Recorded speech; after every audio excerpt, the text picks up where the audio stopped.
पिछले कुछ अरसे में पाकिस्तान में बहुत सारी ऑडियो लीक्स हुई जिसमें इमरान खान कैबिनेट में बैठ के अगर डिस्कस कर रहे हैं कि साइफ़र के मामले में कैसे खेलना है, तो वो पूरी तफसील जो थी उनकी ऑडियो की शाह महमूद कुरैशी से, शीरी मज़ारी से, आज़म खान से, वो मार्केट में आ गई, लीक होगी पूरी उनकी ऑडियो।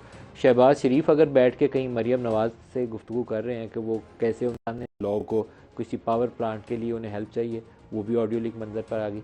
लेकिन बाज़ ऑडियोज़ जो थी वो उससे भी ज़्यादा ख़तरनाक थी, वो थी सुप्रीम कोर्ट के सिटिंग जजेस और उनकी फैमिलीज़ के हवाले से कुछ ऑडियो सामने आई।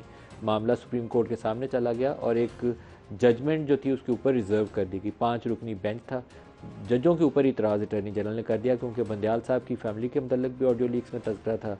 जस्टिस मुनीब अख्तर थे, उनके ऊपर भी इतराज़ आ गया, जस्टिस एजाजुल हसन पे भी इतराज़ आ गया। कल जुमे वाले रोज़, क्योंकि next week chief justice of Pakistan का last week of in office होगा, उसके बाद जस्टिस काजी फ़ायज़ ईसा उनका चीफ जस्टिस ऑफ पाकिस्तान के तौर पर दौर शुरू हो जाएगा। कभी इम्कान है कि ऑडियो लीक्स के ऊपर भी और नैब तरामीम के ऊपर भी जो मामला सुप्रीम कोर्ट के सामने है उसके ऊपर भी दोनों पे कल फैसला सुनाया जा सकता है। नैब तरामीम में 3-4 तरामीम के मतलब एक तासुर है कि 500 मिलियन से कम की करप्शन नैब के परव्यू से निकाल दी गई थी। ये वाली amendment supreme court strike down कर सकती है। फिर फ्रॉड पब्लिक एंड लार्ज, उसकी डेफिनेशन चेंज की गई थी, उसको स्ट्राइक डाउन कर सकती है। और कुछ पर्सन स्पेसिफिक अमेंडमेंट्स अगर किसी नून लीग या पीपल्स पार्टी के बंदे को फ़ायदा देने के लिए बनाई गई थी तो उसको स्ट्राइक डाउन कर सकती है सुप्रीम कोर्ट। तो ये दोनों फैसले कल या अगले चंद रोज़ के अंदर ही मुतवक्को है। राना सनाउल्लाह साहब, पॉलिटिकल सिग्निफिकेंस बहुत ज़्यादा है, ऑडियो लीक्स की भी बहुत ज़्यादा है, वीडियो लीक्स की, क्योंकि एक ऐसा पैमाना होना चाहिए कि पता चले कि ये आवाज़ आई है तो उसकी फॉरेंसिक करवा के जाना जाए किसने रिकॉर्ड की, किस अथॉरिटी के तहत की। अगर इंटेलिजेंस एजेंसी किसी ने अपनी अथॉरिटी को वायलेट किया तो उस ऑफिशियल को आप पनिश करें, और अगर उसके नतीजे में कुछ ऐसे शवाहिद सामने आ रहे हैं तो उसका किसी कोर्ट ऑफ लॉ में इस्तेमाल कर सकते हैं कि नहीं, इसके ऊपर भी नहीं, फैसला देखिए करना। ये दोनों जो है ना डिफरेंट चीज़ें हैं। अब एक बैंक में अगर कोई मुलज़म जो है, मुजरम, वो डकैती की वारदात करता है और उसके बाद वो एतराज़ करता है कि जी ये मुझे तो पता नहीं था कि मेरी वीडियो बन वीडियो रही है, रिकॉर्ड हो। तो ये जनाब वीडियो मेरी जो रिकॉर्ड की है ये तो बड़ा गलत हुआ है।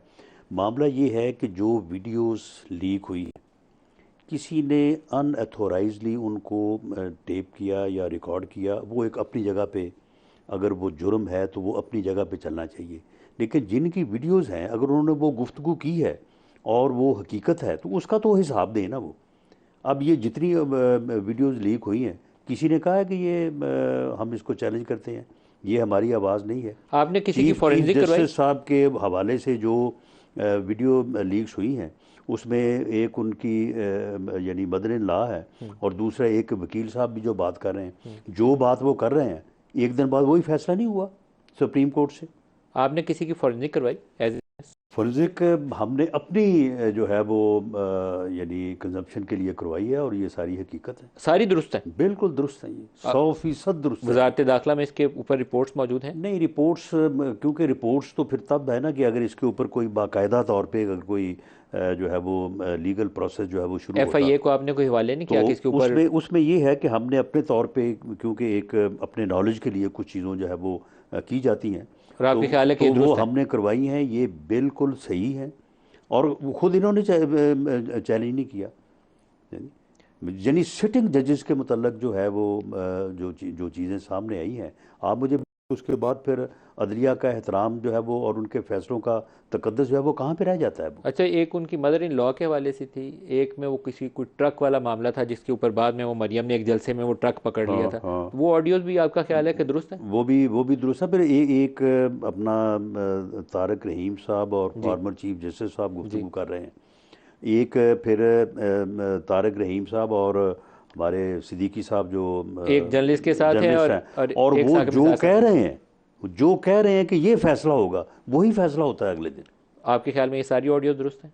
ये बिल्कुल दुरुस्त है। तो फिर सुप्रीम कोर्ट से कल क्या तवक्को रखते हैं? देखिए, सुप्रीम कोर्ट के फैसले जो हैं वो जिस तरह से ये तकरीबन पूरे एक साल में जिस तरह से फैसले सुप्रीम कोर्ट में हुए, जिस तरह की वहाँ पे तकसीम है, 8 लोग एक तरफ बैठे हैं, 7 लोग एक तरफ बैठे हैं, हम ख्याल जो है वो बेंचेस जो है वो बनाए गए हैं। और अब आप मुझे बताएं कि ये क्या हो रहा है।